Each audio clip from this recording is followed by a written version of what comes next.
नया ज़माना नए सुबह शाम पैदा कर, मेरा तरीक अमीरी नहीं फ़कीरी है, खुदी न बेच गरीबी में नाम पैदा कर।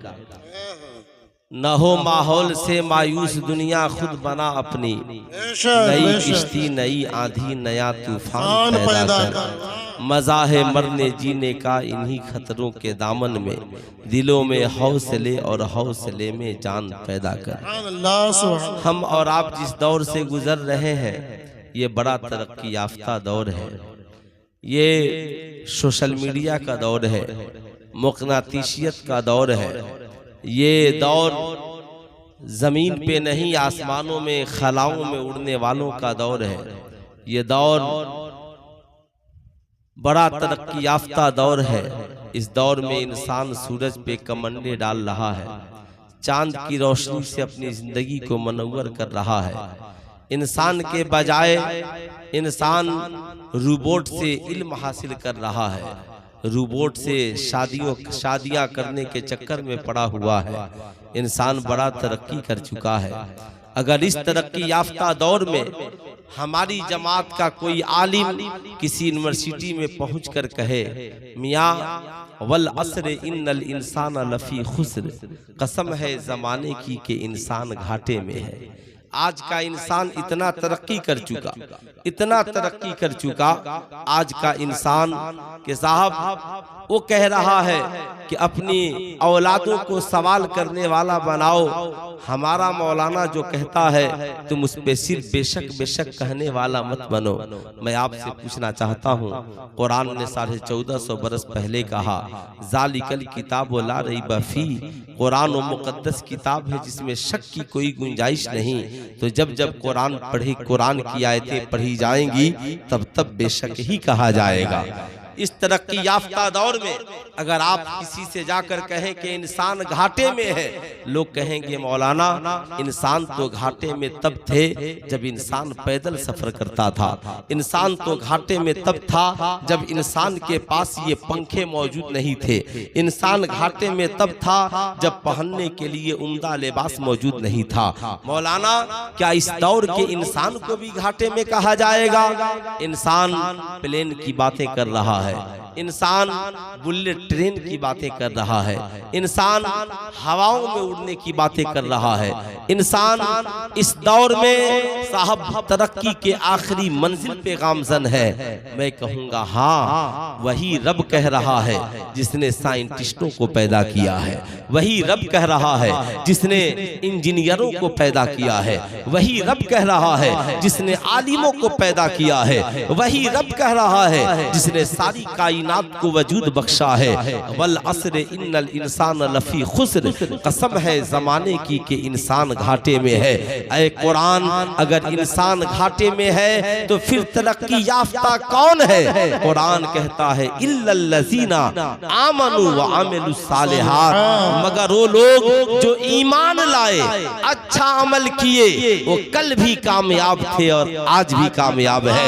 यानी कुरान ने फार्मूला बता दिया, कामयाबी के लिए दौलत की जरूरत नहीं है, कामयाबी के लिए हवाओं में उड़ने की जरूरत नहीं है, कामयाबी के लिए मुक़नातीसियत की जरूरत नहीं है, कामयाबी के लिए ईमान की जरूरत है। यानी कुरान बता रहा है एक डॉक्टर है मगर कामयाब तब है जब सीने में ईमान है, एक इंजीनियर है मगर कामयाब तब है जब सीने में ईमान है, एक प्रोफेसर है कामयाब तब है जब सीने में ईमान है, एक अमीर है मगर कामयाब तब है जब सीने में ईमान है, एक आलिम है मगर कामयाब तब है जब सीने में ईमान है। यानी इंसान की जिंदगी की कामयाबी की पहली मंजिल का नाम ईमान है। इसलिए हमें चाहिए हम साहबे ईमान बने, अपने ईमान और अकायद की हिफाजत करें। आप ईमान की अहमियत इससे समझ सकते हैं। अल्लाह के नबी ने इरशाद फरमाया जिसके सीने में राई के दाने के बराबर भी ईमान होगा वो जहन्नम से निकाल कर जन्नत में डाल दिया जाएगा। मेरी कौम के शहजादों, जरा सीने पे हाथ रखकर बताओ, जो इंसान बेईमानी की दौलत पर बड़ी बड़ी दीवारें खड़ी करता है, अगर उसे भी किसी आदमी की जरूरत हो तो कहता है मौलाना जरा आदमी ईमानदार दीजिएगा। बीवी को शौहर ईमानदार चाहिए, भाई को भाई ईमानदार चाहिए, बाप को औलादे ईमानदार चाहिए, कंपनी में वर्कर ईमानदार चाहिए, इंसान को पड़ोसी ईमानदार चाहिए। लोग ईमानदारी की बातें करते हैं मगर ईमानदार बनना कौन पसंद करता है? मुझे तो ऐसा लगता है हम पूरे समाज को ईमानदार क्या बनाए? अगर हर इंसान कुरान के फार्मूले के मुताबिक पहले खुद ईमानदार बन जाए तो उसे कामयाबो कामरान होने से कोई नहीं रोक सकता। क्या आपको ऐसा लगता है इस दौर के मुसलमानों को लंबी तकरीरें सुनाने की जरूरत है? क्या मुसलमानों को पता नहीं है नमाज फर्ज है, रोजा फर्ज है, साहबे इस्तिताअत पे हज फर्ज है, साहबे निसाब पे ज़कात फर्ज है? आप कहेंगे मौलाना पता तो सबको है मगर मोटिवेटेड की जरूरत है, यानी इसके दिलो दिमाग को तैयार करने की जरूरत है। आज हमें पता सब है मगर हमारी जिंदगी में अगर कुछ नहीं है तो ईमान और अमले सालेह नहीं है। ऐ मेरी कौम के शहजादों, क्या अल्लाह ने नहीं इरशाद फरमाया या अय्युहल्लज़ीना आमनू क़ू अनफुसकुम व अहलीकुम नारा? ऐ ईमान वालों, अपने आप को और अपने घर वालों को जहन्नम की आग से बचाओ। आपसे मैं पूछना चाहता हूँ, कुरान कहता है पहले अपने आप को बचाओ फिर अपने घर वालों को जहन्नम की आग से बचाओ।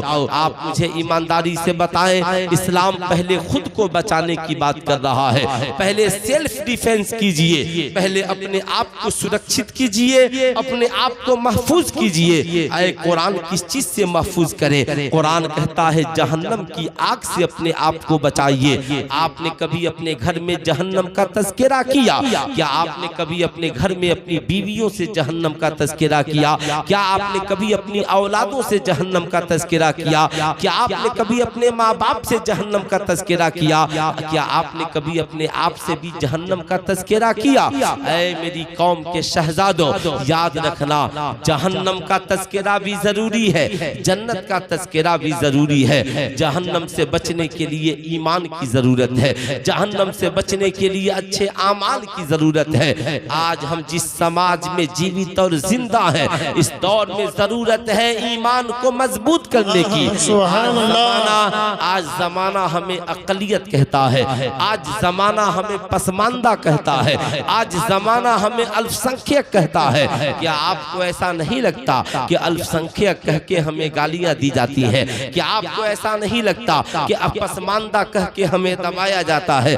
क्या आपको ऐसा नहीं लगता हमें अकलियत कह के हमें दबाया जाता है? आपकी बस्ती के एक नौजवान के अंदर इतनी सलाहियत है कि अगर वो चाहे तो अकेले करोड़ों का मुकाबला कर सकता है।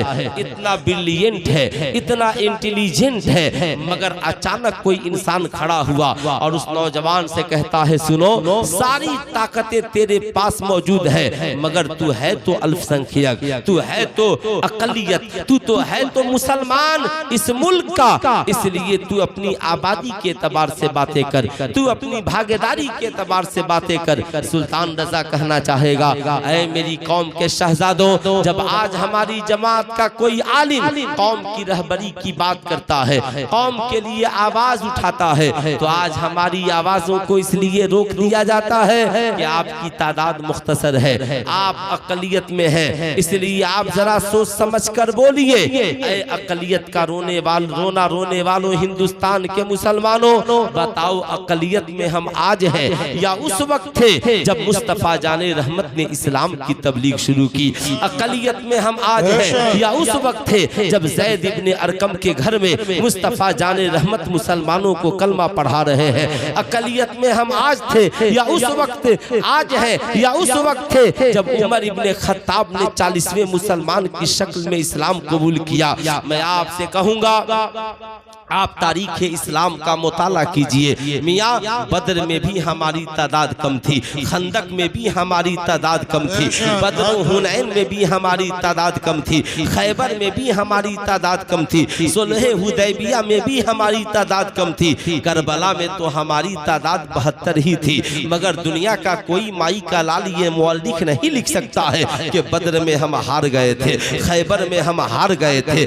फतेह मक्का में हम कामयाबो कामरान नहीं हुए थे, सुलह हुदैबिया में हम हार गए थे। दुनिया का कोई मुअल्लिक ये नहीं लिख सकता कि करबला में ये 72 थे मगर इनकी शिकस्त हो गई थी। वजह क्या है? वो 313 होकर 13,000 पे भारी पड़ जाते थे। आखिर वजह क्या थी? वो साहब 5,000 होकर 50,000 पे गालिब आ जाते थे। आखिर वजह क्या थी? इसलिए कि उनका ईमान इतना मजबूत था, नबी लकड़ी दे दे तो हाथ में पकड़ ले तो तलवार समझकर मैदाने जंग में लेकर उतर जाए।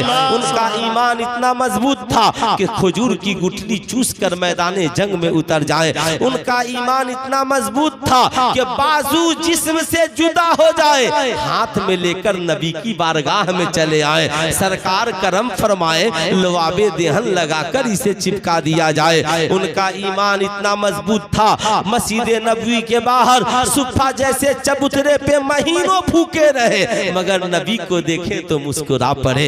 इस्लाम की बका के लिए जान कुर्बान करने को तैयार हो जाए। उनकी जिंदगी का 3 मिशन था, ईमान को मजबूत करो, नबी से इल्म हासिल करो और अमले सालेह करके माशरे को अच्छा बनाते हुए जन्नत की तैयारी करो। नारे तकबीर, नारे रिसालत, नारे हैदरी।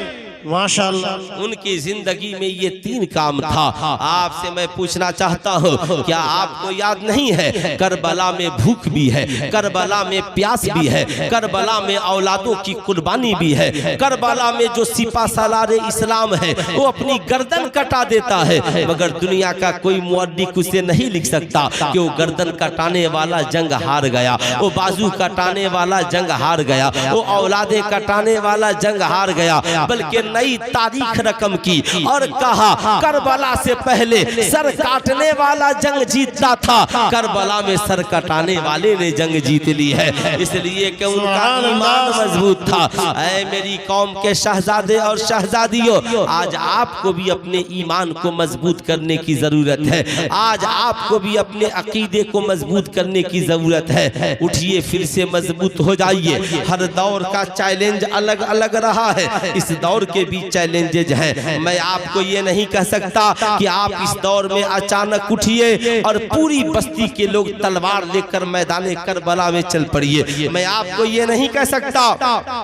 कि आप साहब उठिए और बम बारूद हाथ में लेकर सड़कों पे उतर जाइए। इसलिए कि हर जगह के अलग अलग चैलेंजेज होते हैं। हम जिस मुल्क में जीवित और जिंदा हैं, इस मुल्क में तलवार की जरूरत नहीं है, इस मुल्क में तीरों कमान की जरूरत नहीं है, इस मुल्क में बम बारूद की जरूरत नहीं है, इस मुल्क में सड़कों पे उतरकर आपको मुजाहिरा करने की जरूरत नहीं है। आप कहेंगे मौलाना फिर हम मुकाबला कैसे करेंगे? मुकाबला जहां से किया जा रहा है आपको मुकाबला वहीं से करना होगा। आपके सामने जो खड़ा है उसके पास पावर ऑफ एजुकेशन है, आपके सामने जो खड़ा है उसके पास पढ़े लिखे IPS अफसरों की तादाद है, आपके सामने जो खड़ा है उसके पास पढ़े लिखे दानिश्वरों की तादाद है। आप कहेंगे मौलाना फिर मैं आपको कहना चाहूंगा इस्लाम को समझिए और इस्लाम का फिर से मुताला कीजिए। जब इस्लाम के पास तलवारें नहीं थी मगर इस्लाम के पास तालीम थी। इस्लाम में नमाज बाद में फर्ज है, इस्लाम में रोजा बाद में फर्ज है। बेटा बेटी बालिग होंगे तब नमाज फर्ज है। मगर जब बात तालीम की आई तो अल्लाह के नबी ने कहा उतलबुल इल्म मिनल महद इलल लहद, इल्म हासिल करो माँ की गोद से लेकर कब्र की मंजिल तक, यानी तालीम माँ की गोद से ही फर्ज है। तलबुल इल्म फरीज़तुन अला कुल्ले मुस्लिमीन व मुस्लिमा, इल्म हासिल करना हर मुसलमान मर्द औरत पर फर्ज है। अब सवाल ये उठता है इस दौर का मुकाबला इल्म का मुकाबला है, एजुकेशन का मुकाबला है, पढ़े लिखों का मुकाबला है। अब आप कहेंगे मौलाना हम अकलियत में रहकर अक्सरियत पे गालिब कैसे आएंगे। आपको वही फार्मूला अपनाना होगा जो सहाबा ने अपनाया है। साहब याद रखिएगा, जमाना मजबूर हो जाए आपकी इल्मी सलाहियतों का लोहा मानने के लिए। कौन है APJ अब्दुल कलाम जिसे पूरा हिंदुस्तान मानने पे मजबूर है। कौन है बरेली का इमाम अहमद रजा जिसे पूरी दुनिया मानने पे मजबूर है। कौन है बू अली सेना जिसकी टेक्निक को पूरी दुनिया मानने पे मजबूर है। कौन है अल ख्वारिज़मी जिसकी इल्म को दुनिया मानने पे मजबूर है। मैं आपको कहना चाहूंगा मेरी कौम के नौजवानों, आज आप जिस मुल्क में जीवित और जिंदा हैं, यहाँ आपकी भी लड़ाई है, मगर यहाँ तीरों कमान की लड़ाई नहीं है। मुर्शिदाबाद में जो हुआ हम उसकी मुआफिकत नहीं करते, इसलिए कि साहब कितनी दिन आप तलवार लेकर के उतरिएगा, कितने दिन आप बम बारूद लेकर के उतरिएगा। आपको ऐसा कदम उठाना होगा कि आपकी नस्लें सुरक्षित हो, आपकी औलादें सुरक्षित हो, आपका मोहल्ला सुरक्षित हो। आप कहेंगे मौलाना करना क्या होगा, मैं आपसे बताना चाहूंगा हम यहाँ करना है, हमें अकलियत में रहकर अक्सरियत पे गालिब आना है। ऐ कुरान तू बता, अकलियत में रहकर हम अक्सरियत पे गालिब कैसे आएंगे। कुरान कहता है उतुल इल्म दर्जात, जो इल्म हासिल करेगा अल्लाह ताला उसके रुतबे को बढ़ा देगा। याद रखिएगा, एक पढ़ा लिखा व्यक्ति तादाद कम है मगर करोड़ों पे भारी पड़ जाता है। जाहिर सी बात है, एक मास्टर क्लास में 100 बच्चों पे भारी है, एक इमाम मस्जिद में लाखों मुक्तदियों पे भारी है, एक दारोगा अपने तमाम हलके पर भारी है, एक DM पूरे जिले पर भारी है, एक मुख्यमंत्री अपने पूरे प्रदेश पे भारी है। जाहिर सी बात है, आपको ये मानना पड़ेगा आपका ताल्लुक ऐसी बस्ती से है जिस बस्ती का कोई वकार नहीं है। आपका ताल्लुक ऐसे खानदान से है जिस खानदान की कोई इज्जत नहीं है। आपका ताल्लुक ऐसे लोगों से है, ऐसे माहौल से जिसे समाज में गिरा हुआ माहौल कहा जाता है।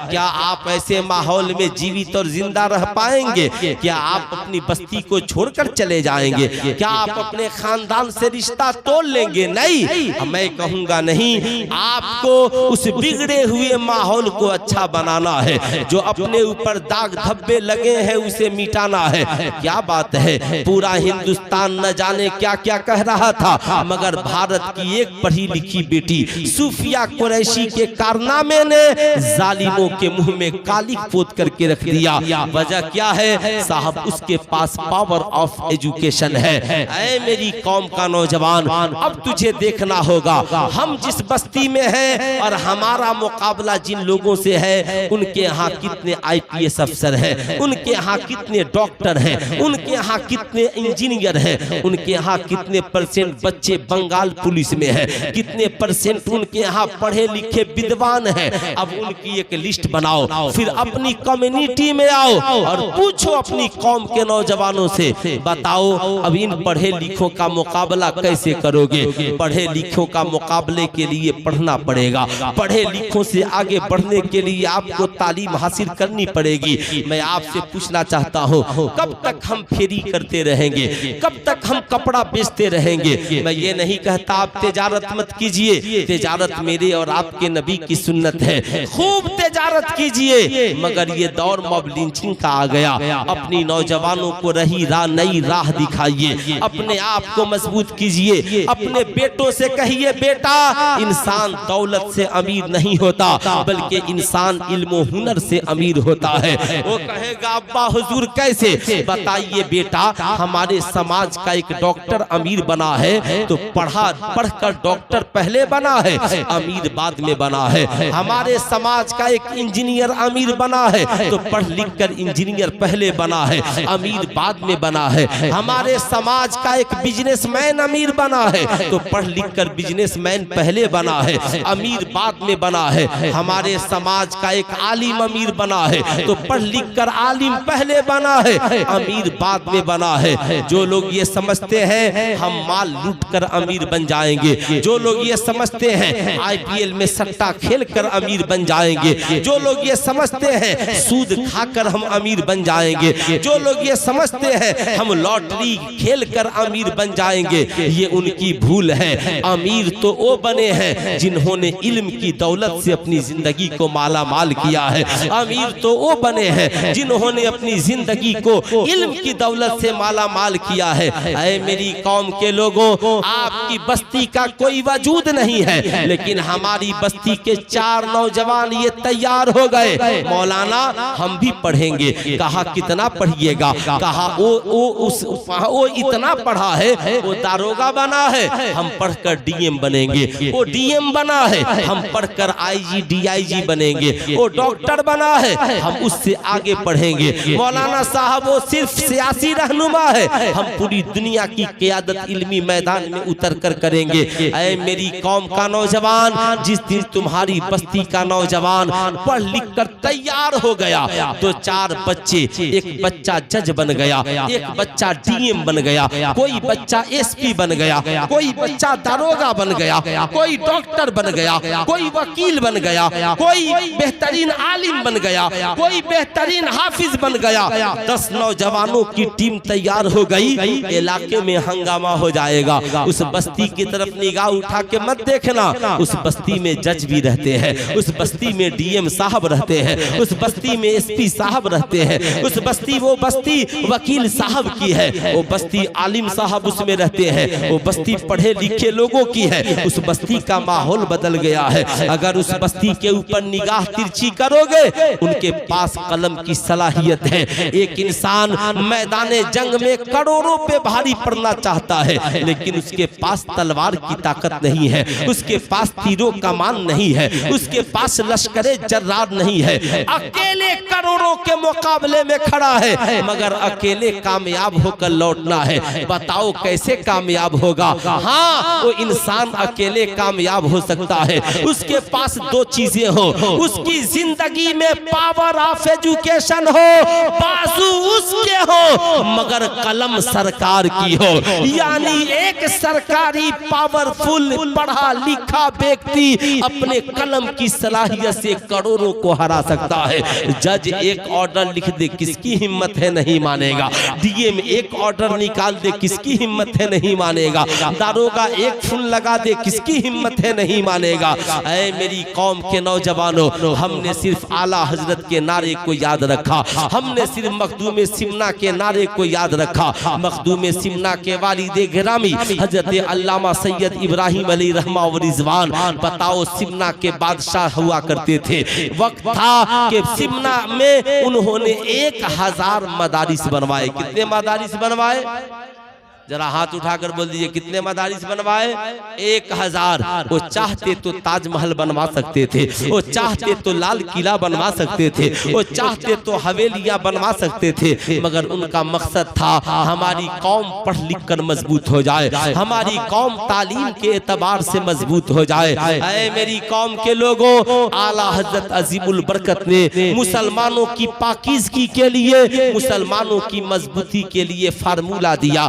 हमारी कौम के जो बच्चे तालीम हासिल कर रहे हैं, हमारी कौम के उन बच्चों को तालीम याफ्ता बनाने के लिए उनकी तालीमी सलाहियतों की जांच कराई जाए, पता लगाया जाए ये बच्चे क्या बनने के लायक हैं। ये बच्चे मदरसे में के भी हो सकते हैं, ये बच्चे स्कूल के भी हो सकते हैं। मदारिस के बच्चे जब शाबान में इस मदारिस से आए तो आप अपनी बस्ती में उनकी तालीमी सलाहियतों की जांच कराइए, पता लगाइए हमारी बस्ती के ये बच्चे क्या बनने के लायक हैं। आलिम बनने के लायक हैं, हाफिज बनने के लायक हैं, मुहद्दिस बनने के लायक हैं, मुफस्सिर बनने के लायक हैं। ए बेटा, ए बच्चा, ए लड़का, हो गए तकरीर खत्म हो गई, जा रहे बैठो। अभी तो तकरीर हुई कहाँ? अभी बैठो। अभी तो कहाँ तुम सुना, कभी तो कुछ सुना ही नहीं है। अभी तो तुम्हारे सर पे टोपी उतरी है और बड़ा होगा तो क्या क्या उतर जाएगा।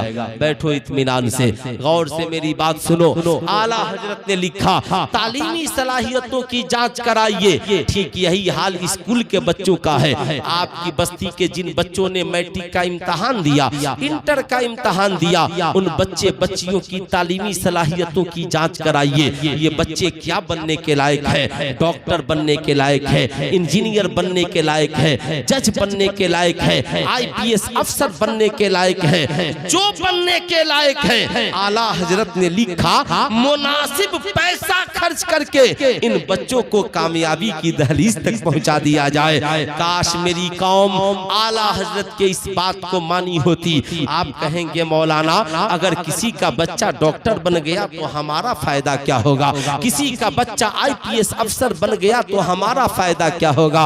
ऐ मुसलमानों, हमारा फायदा वही होगा जो आज एपीजे अब्दुल कलाम के इल्म से पूरे हिंदुस्तान को फायदा हो रहा है। आपको ये मानना पड़ेगा। आप ये कहते हो हमारा फायदा, तुम्हारा फायदा। ऐ मेरी कौम का नौजवान, याद रखना, आप ईमानदारी से बताओ, आपकी बस्ती का एक ऐसा गरीब बच्चा जो इंटर में बहुत अच्छा नंबर लाया है, सलाहियत इतनी है, पढ़ेगा तो डॉक्टर बन जाएगा, पढ़ेगा तो आईपीएस अफसर बन जाएगा, पढ़ेगा तो जज बन जाएगा, मगर गरीबी की वजह से इलेक्ट्रीशियन प्लम्बर का काम सीखकर विदेश चला जाता है, आईपीएस अफसर नहीं बन पाता है। क्या आपको लगता है उसके नहीं बनने से सिर्फ उसका नुकसान हुआ? नहीं, उसका नुकसान सिर्फ इतना हुआ कि वो आईपीएस अफसर नहीं बना, मुख्तसर जिंदगी गुजार रहा है। मगर हमारी कौम का इतना बड़ा नुकसान हुआ कि हमारी कौम को एक बड़ा आईपीएस अफसर मिल सकता था, नहीं मिल सका। हमारी कौम को पढ़ा लिखा वकील और जज मिल सकता था, नहीं मिल सका। हमारी कौम की हिफाजत के लिए कौम का एक मुहाफिज मिल सकता था, मगर नहीं मिल सका। ऐ मेरी कौम के नौजवानों, आज के बाद ये मत कहना हम किसी को क्यों पढ़ाएं। अल्लाह ने इसके लिए निज़ामे ज़कात को कायम किया। याद रखना, अगर तुम अपने जाती पैसे से नहीं पढ़ा सकते तो मिलजुल कर ज़कात के पैसे से गरीब बच्चों की तालीम को ऊंची उड़ान तक पहुंचाओ। और अगर अमीर हो तो अपनी दौलत खर्च करके अपनी औलादों को ऊंची उड़ान उड़ाओ। नहीं तेरा नशीमन कसरे सुल्तानी के गुंबद पर, तू शाहीन है बसेरा कर पहाड़ों के चट्टानों पर। ऐ मेरी कौम का नौजवान, बता तुम में का कौन होगा जो साहबे निसाब नहीं होगा? जिसके पास 60-70 हजार की पूंजी है वो साहबे निसाब है। आपको एक छोटी मिसाल दे दूं, आपकी बस्ती 1000 घर की आबादी है। अगर 1000 घर में 2000 औरतें मान लीजिए मौजूद है, कौन ऐसी औरत होगी जिसके पास 1-2 लाख का जेवर नहीं होगा? अगर एक औरत के पास 1 लाख का जेवर है तो साल में 1 लाख पे 2500 के ज़कात बनते हैं। अगर 2 लाख का जेवर है तो 5000 ज़कात बनते हैं। अगर हर घर में 2-2 औरत जोड़ लीजिए तो 2000 को 5 से ज़रब दे दीजिए, फिर आप अपनी बस्ती के ज़कात का हिसाब निकालिए। कई करोड़ रुपए सिर्फ आपकी बस्ती के ज़कात निकलेंगे। और ज़कात की रकम चाहे मदारिस के गरीब बच्चों पे खर्च कीजिए, चाहे स्कूल और कॉलेज के गरीब बच्चों पे खर्च कीजिए, जिस गरीब मुसलमान पे खर्च कीजिएगा अल्लाह आपकी ज़कात को कबूल कर लेगा। मैं आपसे कहना चाहूंगा मेरी कौम के नौजवानों, ख्वाबे गफलत में मत सो। आला हजरत ने लिखा, सूना जंगल रात अंधेरी, छाई बदली काली है, सोने वालों जागते रहियो चोरों की रखवाली है। ऐ मेरी कौम की औरतों, तुम समझती हो ये ऐशो इशरत ही सब कुछ है? अल्लाह के नबी ने फरमाया, मैंने जहन्नम में सबसे ज्यादा औरतों को देखा। किस वजह से? 2 वजहों से देखा। नंबर 1, वो जेवरात पहनती हैं मगर ज़कात नहीं निकालती है। नंबर 2, लिबास पहनकर भी नंगे नजर आती हैं। अगर हमारी कौम की सारी औरतें मिलकर सिर्फ जेवरों का ज़कात निकाल दे तो हर साल हमारी कौम के 2-4 बच्चे आईपीएस अफसर उनके पैसों से पढ़कर बन जाएंगे, अच्छे आलिम बन जाएंगे, अच्छे डॉक्टर बन जाएंगे। आपसे मैं पूछना चाहता हूं, आपकी ये इतनी बड़ी बस्ती है, आपने इस बस्ती की हिफाजत के लिए क्या किया? आपने इस बस्ती की हिफाजत के लिए क्या किया? क्या लाइसेंसी हथियार ला के रखिएगा? जब दंगा होगा जमा कर देना होगा। तलवार ला कर रखिएगा? क्या कीजिएगा? आप इस बस्ती की हिफाजत के लिए क्या करेंगे? आपके पास क्या जवाब है? मदारिस की बात हटाइए, छोड़िए मौलवी मौलाना साहब की बात, इनकी तादाद ही कितनी है। ये 1% बच्चे हमारे मदरसे में पढ़ते हैं, वो भी नहीं पढ़ते। 99% कहाँ पढ़ते हैं? अरे कुछ भी आप लोग बोलिए, सुबह में बोलना मना नहीं है। आप लोग तो इतना बोलते हैं कि पूरा मोहल्ला जाग जाता है। अरे 99% बच्चे स्कूल और कहाँ पढ़ते हैं? कॉलेज में। आपसे मैं पूछना चाहता हूँ, स्कूल कॉलेज में क्या पढ़ते हैं? खाक पढ़ते हैं? क्या पढ़ते हैं? स्कूल कॉलेज में किस लिए गए हैं? मोबाइल चलाने के लिए, पबजी गेम खेलने के लिए, सर से दुपट्टा उतार कर घूमने के लिए, खड़े खड़े गुलगप्पा खाने के लिए। क्या करने आप स्कूल में गए हैं? अरे कुछ भी तो बताइएगा।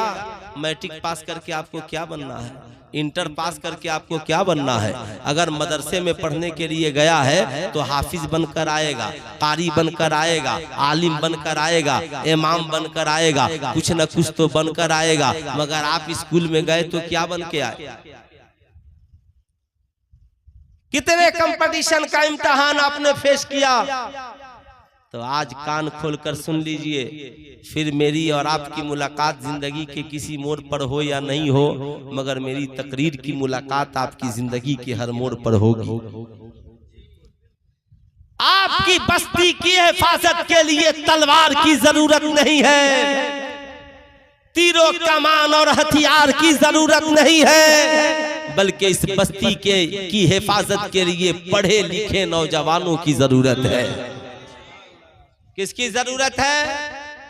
पूरा मजमा हाथ उठाकर बोलिए, किसकी जरूरत है? पढ़े लिखे नौजवानों की जरूरत है। आपके गांव में कम से कम एक नस्ल ऐसी तैयार कीजिए 10 नौजवानों की। कितने? 10 नौजवानों की। अगर अमीर है तो बाप के पैसे से पढ़े, और गरीब है तो पूरे बस्ती के ज़कात के पैसे से पढ़े, मगर पढ़े। ब्रिलियंट लोगों को चुनिए। सिर्फ मजार पे चादर चढ़ाना मसलके आला हजरत नहीं है। याद रखिएगा, जिंदगी में मेरी बात आपको बुरी लग सकती है, मगर मैं जलसे का मोहताज नहीं हूं। मजार शरीफ पर चादर चढ़ाना फर्ज नहीं।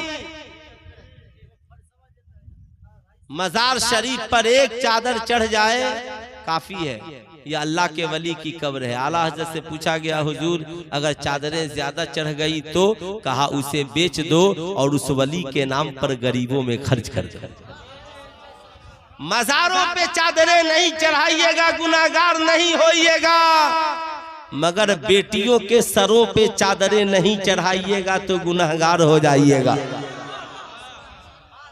पंडुआ शरीफ के सरकार की चादर, सरकार के मजार पे चादर चढ़ाना फर्ज नहीं, मगर बाप के लिए बेटी के सर पे चादर चढ़ाना फर्ज है। शौहर के लिए बीवी के सर पे चादर चढ़ाना फर्ज है। बेटे के लिए माँ के सर पे चादर चढ़ाना फर्ज है। इसलिए कि यही चादर तो सैयदा खातूने जन्नत ने दुनिया को अपनी बेटियों के सरों पे चढ़ाने का पैगाम दिया है। आज मैं आपसे पूछना चाहता हूँ, ऐ मेरी कौम के शहजादों, 10 नौजवानों को तैयार करो, कराओ इनका कंपटीशन गांव में। जितने बच्चे मैट्रिक इंटर किए, अच्छा टीचर रख के कंपटीशन कराइए। देखिए इसमें कितने बनने के लायक है। अब उन्हें कहिए टेंशन मत लो, बहुत पैसा नहीं लगेगा। आप कुछ नहीं कर सकते तो बिहार चलिए हज भवन में, कुछ नहीं कर सकते जामिया मिल्लिया चलिए दिल्ली, फ्री में यूपीएससी और बीपीएससी की तैयारी कराई जाती है। आपकी बस्ती में कोई नेता इलेक्शन में वोट मांगने आता है तो बोलिए, हमारी बस्ती को पक्की सड़कों की जरूरत नहीं, हमें अपने बच्चों के यूपीएससी और बीपीएससी और नीट की तैयारी के लिए एक कोचिंग सेंटर की जरूरत है। सुभान अल्लाह जी। बोलिए, कोचिंग सेंटर की जरूरत है। खोल दो कलियाचक में एक कोचिंग सेंटर, जहां हमारे बच्चे बच्चियां नीट की तैयारी करें, यूपीएससी और बीपीएससी की तैयारी करें। ऐ मुसलमान, जिस दिन तूने ये मुतालबा कर दिया ना, तेरे इलाके का हर नेता जान जाएगा ये बेदार हो गए। नेता जान जाएगा कि हम बेदार हो गए हैं और आपको बेदार होना होगा। 10 नौजवान चुन लीजिए, एक नौजवान को टारगेट दीजिए, बेटा मेहनत करो, जितना पैसा लगेगा लगाएंगे, जज बन जाओ। बेटा तैयारी करो, जितना पैसा लगेगा लगाएंगे, अच्छा वकील बन जाओ। तैयारी करो, जितना पैसा लगेगा लगाएंगे, IPS अफसर बन जाओ। तैयारी करो, जितना पैसा लगेगा लगाएंगे, बेहतरीन डॉक्टर इंजीनियर बन जाओ, मास्टर बन जाओ। और मदारिस के भी 3-4 बच्चों को तैयार कीजिए। आलिम साहब तैयारी कीजिए, जितना पैसा लगेगा, भारत का बड़ा आलिम बन जाइए, सुभान अल्लाह, हिंदुस्तान का बड़ा हाफिज व कारी बनिए, पढ़ लिख कर बड़ा बनिए। 10 साल मेहनत करके अपनी बस्ती के 10 पढ़े लिखे नौजवानों की टीम को तैयार कर दीजिए। ये 10 पढ़े लिखे नौजवान बगैर तलवार उठाए अपने कलम की सलाहियत से अपनी भी हिफाजत करेंगे, अपनी बस्ती की भी हिफाजत करते हुए नजर आएंगे। नारे तकबीर, नारे तकबीर, नारे रिसालत। हजरत अल्लामा मौलाना मुफ्ती सुल्तान रजा साहब क़िबला, वाह वाह सुभान। एक नस्ल को आप तैयार कीजिए, ये एक नस्ल आपके आने वाली हर नस्ल को तैयार करती चली जाए। बोलिए ऐसा होना चाहिए कि नहीं होना चाहिए? होना चाहिए। अरे आप लोग से पूछ रहा हूँ, इधर नहीं होना चाहिए। कितने लोग सपोर्ट में है, जरा पूरा मजमा हाथ उठाकर बताइए तो। सारे लोग हैं सपोर्ट में। ऐसा काम कीजिएगा, जरूर कीजिएगा, नहीं कीजिएगा तो पछताइएगा। हुजूर ताजुश शरिया ने क्या कहा? जिंदगी ये नहीं है किसी के लिए, जिंदगी है नबी की, नबी के लिए। ना समझ मरते हैं जिंदगी के लिए, जीना मरना है सब कुछ, जीना मरना है सब कुछ नबी के लिए। मेरी कौम के नौजवानों, आपसे मैं पूछना चाहता हूँ, ये छोटे छोटे बच्चे मेरी निगाहों के सामने 2-4 बैठे हैं, आपके पास भी बैठे हैं। दुनिया के सबसे कामयाब इंसान का नाम क्या है? दुनिया के सबसे कामयाब इंसान का नाम मोहम्मदुर रसूलुल्लाह सल्लल्लाहु अलैहि वसल्लम। बादस खुदा बुजुर्ग तुई किस्सा मुख्तसर। अल्लाह के बाद अगर कोई जात है तो मुस्तफ़ा जाने रहमत की जात। नबी के न हुस्न का जवाब है, नबी के न इखलाक का जवाब है, नबी के न इल्म का जवाब है, नबी के न किरदार का जवाब है। जमाना साइंटिस्ट बन के प्लेन उड़ाकर चांद पे जाता है और नबी इशारा कर दे तो चांद 2 टुकड़े हो जाता है, जमीन में आ जाता है। माशाअल्लाह। इसलिए आला हजरत ने लिखा, सबसे औला ओ आला हमारा नबी, सबसे बाला ओ आला हमारा नबी। सारे अच्छों से अच्छा समझिए जिसे, है उन अच्छों से अच्छा हमारा नबी। माशाअल्लाह। ऐ मेरी कौम का नौजवान सुनो, दुनिया के सबसे कामयाब इंसान का साथी अल्लाह ने किसे बनाया? क्या इंसानों को बनाया? क्या फिरिश्तों को बनाया? नहीं, अल्लाह उसका कुरान में जिक्र यूं करता है, क़द जाअकुम मिनल्लाहि नूरुम व किताबुम मुबीन। सुभान अल्लाह। तहकीक के आ गया तुम्हारी जानिब अल्लाह की तरफ से नूर और एक रोशन किताब। नूर से मुराद मुस्तफ़ा जाने रहमत है और किताब से मुराद कुरान अजीम है। यानी अल्लाह ने नबी का साथी जिसे बनाया, वो अल्लाह ने इंसान को नहीं बल्कि नबी का साथी किताब को बनाया है, कुरान को बनाया है। आपसे मैं पूछना चाहता हूँ, नबी का साथी किताब है, हजरत मूसा का साथी किताब है, हजरत ईसा का साथी किताब है, हजरत दाऊद का साथी किताब है, सहाबा का साथी किताब है, ताबई का साथी किताब है, तबे ताबई का साथी किताब है। बताओ ईमानदारी से, अबू बकर का साथी किताब है, उमर का साथी किताब है, उस्माने गनी का साथी किताब है, मौला अली का साथी किताब है, इमाम हसन का साथी किताब है, इमाम हुसैन का साथी किताब है, गौसे आजम का साथी किताब है, गरीब नवाज का साथी किताब है, मखदूमे सिमना का साथी किताब है, आला हजरत का साथी किताब है।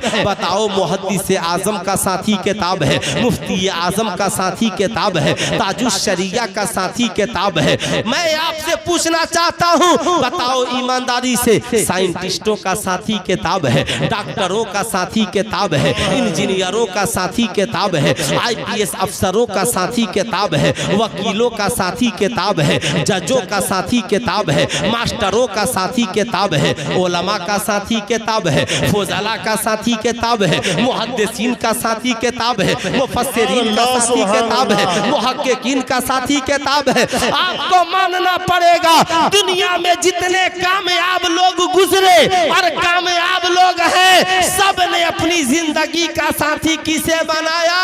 किताब को। हाथ उठाकर बोलिए, किसे बनाया? किताब को। जरा आवाज ऊंची आनी चाहिए। हमारी दुनिया के सब कामयाब इंसानों का साथी कौन है? किताब। अब मैं आपसे पूछना चाहता हूँ, जब दुनिया के हर कामयाब इंसान ने अपना साथी किताब को बनाया, तो आपने अपना साथी मोबाइल फोन को कैसे बना लिया?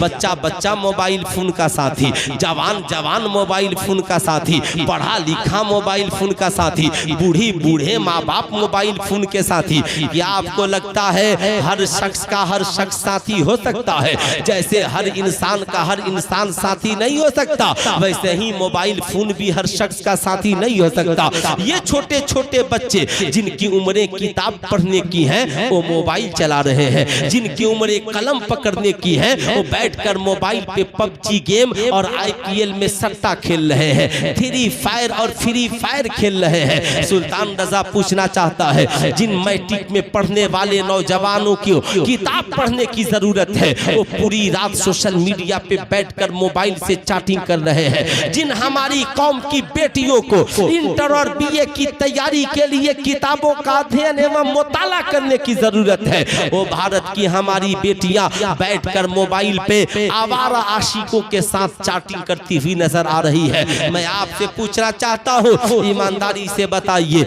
ये हमारे सामने छोटा बच्चा बैठा है, हाथ में 15-20 हजार का मोबाइल जरूर होगा, लेकिन कभी हाथ में किताब लेकर नहीं घूमता होगा। आखिर क्या वजह है? क्या आपने बहैसियत बाप अपने बेटे से कभी कहा, बेटा मोबाइल जीवन साथी नहीं बल्कि किताब हमारी जिंदगी का साथी है? ऐ लोगों, जब दुनिया का सबसे कामयाब इंसान मुहम्मदुर रसूलुल्लाह सल्लल्लाहु अलैहि वसल्लम का साथी किताब है, ऐ नौजवानों, आज के जलसे से पैगाम लेकर जाओ, चलो तो किताब साथ रहे, सो तो किताब साथ रहे, जिंदगी में किताब को अपना साथी बनाओ। भारत का टॉपर स्टूडेंट कहता है, टॉपर स्टूडेंट कहता है कि हमने पहले अपने आप को मोबाइल से अलग किया और अपने आप को किताब से करीब किया, तब जाकर भारत का टॉपर स्टूडेंट बन गया। मगर आज हमारी कौम का नौजवान सोच रहा है 50 हजार का आईफोन चलाकर हम IPS अफसर बन जाएंगे। बैठ करके 10 घंटा मोबाइल फोन चलाने वाला मैट्रिक का टॉपर स्टूडेंट बन जाएगा। 15 घंटा मोबाइल पे PUBG गेम, फ्री फायर और थ्री फायर खेलने वाला इंटर का टॉपर स्टूडेंट बन जाएगा। मियां, ये आपकी भूल है। आपको अपने नजरिए को बदलना होगा, आपको अपनी फिक्र को बदलना होगा। दुनिया में जितने कामयाब लोग गुजरे हैं, उनको भी अल्लाह ने 24 घंटे ही वक्त दिए, और दुनिया में जितने कमजोर लोग हैं, अल्लाह ने इनको भी 24 घंटे ही वक्त दिए। गौसे आजम के पास कोई स्पेशल टाइम नहीं था, मखदूमे सिमना के पास कोई स्पेशल वक्त नहीं था। याद रखिएगा, जिंदगी में साहब आला हजरत के पास कोई स्पेशल टाइम नहीं था, उनके पास भी 24 घंटा ही था। मगर वो पढ़कर गौसे आजम बन गए, वो पढ़कर गरीब नवाज बन गए, वो पढ़कर आला हजरत बन गए, वो पढ़कर मुहद्दिस आजम और मुफ्ती आजम बन गए, वो पढ़ लिख कर साइंस की जमाने में APJ अबुल कलाम बन गए, कोई पढ़कर अल ख्वारज़मी बन गया, कोई पढ़ करके साहब अबू अली सेना बन गया। आखिर बने कैसे? उनके पास भी 24 घंटा ही है और आपके पास भी 24 घंटा ही है। आप रोना रो रहे हो, आप रो रहे हो कि हमारे पास हम कैसे पढ़े? अरे पढ़ना होगा। मसलके आला हजरत सिर्फ ये नहीं है शायर नात पढ़ रहा है, तुम खड़े होकर पैसा उड़ा रहे हो। मसलके आला हजरत तो ये है, याद रखना, आला हजरत के पास भी 24 घंटे ही थे, मगर उन्होंने 24 घंटे में 21.5 घंटा काम किया है और 2.5 घंटा आराम किया है। जो 2.5 घंटा आराम करे, सारे 21 घंटा पढ़े और पढ़ाए, वो पढ़ लिख कर हजरत नहीं, जमाने का आला हजरत बनता है। इसलिए मैं आपको कहना चाहूंगा, क्लास में आला बनने के लिए पढ़ना होगा, मोहल्ले में आला बनने के लिए पढ़ना होगा, गांव बस्ती में आला बनने के लिए पढ़ना होगा। जब तक कुछ पढ़िएगा नहीं, तब तक आला बनिएगा नहीं। ऐ मेरी कौम का नौजवान, क्या ये मुसीबत नहीं है? हमारे घरों में पढ़ने के लिए 10,000 की एक लाइब्रेरी नहीं है, मगर हमारे घरों में 1.5 लाख का मोबाइल फोन। जितने घर में लोग उतने मोबाइल फोन। अगर 10 लोग हैं और 20-20 हजार का भी मोबाइल है तो 2 लाख का मोबाइल घर में है, मगर घर में हमारी कौम की बेटे बेटियों को अच्छा बनाने के लिए 2-4 हजार की किताब भी मौजूद, बोलिए है? 2-4 हजार की किताब भी है। आप ईमानदारी से बताइए, कौन ऐसा इंसान होगा जिसमें इसके पास 2-4-10 लाख का मकान नहीं होगा, मगर आपके मकान में एक कमरा माँ बहनों के नमाज पढ़ने के लिए है? ऐ मेरी कौम का नौजवान, जलसे में तू बहुत पैसा खर्च करता है, कम से कम 8-10 हजार अपने बच्चों की सीरत को संवारने के लिए भी खर्च करो। 4-5 हजार का एक अलमीरा खरीदो और इमाम साहब से राब्ता करो, मुफ्ती साहब से कहो, हजरत 2-4-10 किताबें हमारे घर में ऐसी बता दीजिए जिसे पढ़ने के बाद इंसान का किरदार अच्छा हो जाए, किरदार अच्छा हो जाए। याद रखिएगा, दुनिया की किताबों को पढ़कर इंसान डॉक्टर, इंजीनियर, प्रोफेसर बनता है, और दीन की किताबों को पढ़कर बाप का वफादार बेटा बनता है, समाज का वफादार सिपाही बनता है, अल्लाह का वफादार बंदा बनता है, पीर का वफादार मुरीद बनता है। इसलिए कम से कम आपके घर में 2-4-10 किताबें होनी चाहिए। एक दीनी लाइब्रेरी, एक अलमीरा खरीद कर बना दीजिए घर में, और उसमें 2-4-10 किताबें, बरेली के अहमद रजा का तर्जमा वाला कंजुल ईमान होना चाहिए। आपके घर में सरकार की सीरत की किताब, एक सीरत मुस्तफ़ा अल्लामा अब्दुल मुस्तफ़ा आज़मी की रख दीजिए साहब। आप कम से कम जन्नती ज़ेवर अल्लामा अब्दुल मुस्तफ़ा आज़मी की रख दीजिए। इस्लामी अखलाक को आदाब हुजूर सदरुस शरिया की लिखी हुई रख दीजिए। एक कम से कम कानून शरीयत घर में रख दीजिए, खुद भी पढ़िए और अपनी औलादों को भी पढ़ने की आदत डालिए। खूब याद रखिएगा। मगर हमारी कौम की हालत क्या है? ये पैसा वहाँ खर्च नहीं करेगी। एक नौजवान बेचारा पढ़ने में बड़ा माहिर था, बाप से कहता है, अब्बा हुजूर मैं चाहता हूँ और पढ़ो। बाप कहता है, खामोश रहो, पढ़कर किसी को कुछ मिला है क्या? जाओ, सारे बच्चे बिजनेस कर रहे हैं, तुम भी जाकर के फेरी करो, कमाओ। बेचारा मायूस होकर नौजवान मजबूरन क्या करता, पैसा नहीं था कि आगे पढ़ता, काम करने चला गया। 1-2 साल कमा कर जब गांव आया, वही बूढ़ा बाप जो बेटे को पढ़ने के लिए पैसा नहीं दिया, अब उसकी शादी में कर्जा लेते घूम रहा है, कर्ज ले रहा है। किस काम के लिए? लोगों को वलीमा खिलाने के लिए, VIP शादी करने के लिए। ऐ मेरी कौम का नौजवान, बता, क्या तू पूरी बस्ती को वलीमा नहीं खिलाएगा, खाना नहीं खिलाएगा, तेरे बेटे का निकाह नहीं होगा? क्या तेरा बेटा अगर 5,000 के घोड़े पर नहीं चढ़ेगा, तेरे बेटे का निकाह नहीं होगा? क्या दुल्हन को अगर 1 लाख का जेवर बनाकर नहीं दिया जाएगा, तो क्या निकाह का इनेकाद नहीं होगा? ऐ मेरी कौम के नौजवानों, याद रखना, निकाह तो मस्जिद में भी पढ़ा दोगे तो निकाह का इनेकाद हो जाएगा, लेकिन बेटे को नहीं पढ़ाओगे तो बेचारा जवानी में भी पछताएगा, बुढ़ापे में भी पछताएगा। इसलिए मैं अपनी कौम के लोगों से कहूंगा, अगर औलादों के लिए कर्ज लेनी है तो उनकी शादियों के लिए कर्ज मत लो, बल्कि उनकी तालीम के लिए कर्ज लो, उनकी शिक्षा के लिए कर्ज लो, उनके एजुकेशन के लिए कर्ज लो। तेरा बेटा पढ़कर कुछ बनना चाहता है, 2 लाख कर्ज लेकर पढ़ा दो, 2 कट्ठा जमीन बेचकर पढ़ा दो, जेवर गिरवी रखकर पढ़ा दो। जिस दिन बेटा पढ़कर कामयाब हो गया, 2 कट्ठा 2 बीघा में बदल जाएगा, 2 जेवर 4 जेवर बन जाएगा। जाएगा, लेकिन उसके लिए पढ़ना जरूरी है। ऐ मेरी कौम का नौजवान, दुनिया में जितने कामयाब लोग गुजरे उन्होंने अपने वक्त का सही इस्तेमाल किया, मगर आज मोबाइल फोन ने हमारे वक्त को बर्बाद करके रख दिया है। सुबह को मोबाइल का नशा है। एक नौजवान कमा कर घर वापिस आता है, बीवी से कहता है 1 गिलास गिव मी वाटर, बीवी कहती है नो नो नो, अभी मैं जरूरी सीरियल और प्रोग्राम देखने में लगी हूँ, थोड़ी देर ठहरो, प्रोग्राम खत्म होगा तो चाय बना करके दूंगी, पानी ला करके दूंगी। मोबाइल ने हमारे रिश्तों में खटास पैदा कर दिया है, नौजवानों के बचपन को छीन लिया है, जवानों की तालीम के मैदान में जवानों को आधा अधूरा कर दिया है। मैं ये नहीं कहता मोबाइल चलाना गुनाह है, मगर मोबाइल पे गलत चीजों का देखना गुनाह है। याद रखना, मोबाइल कॉलिंग के लिए है, कॉल करो, मोबाइल जरूरी एसएमएस के लिए है, जरूरी एसएमएस करो, मोबाइल जरूरी कागजात भेजने के लिए है, व्हाट्सएप से भेज दो। मोबाइल पे ऑफलाइन महंगी किताबें हैं, ऑनलाइन सस्ती किताबें ले लो, ऑफलाइन महंगे क्लासेज हैं, ऑनलाइन पूरी इंडिया में PWD के सस्ते क्लासेज चलते हैं, क्लासेज कर लो। लेकिन याद रखना, तुझे फेसबुक की जरूरत नहीं, मत चलाओ, तुझे इंस्टाग्राम की जरूरत नहीं, मत चलाओ, तुझे सोशल मीडिया की जरूरत नहीं, मत चलाओ। वो इंस्टाग्राम जिसने भारत की लाखों पढ़ी लिखी बेटियों की इज्जत को नीलाम करा दिया, वो इंस्टाग्राम जिसने भारत की कई पढ़ी लिखी बेटियों की इज्जत और आबरू को तार तार कर दिया।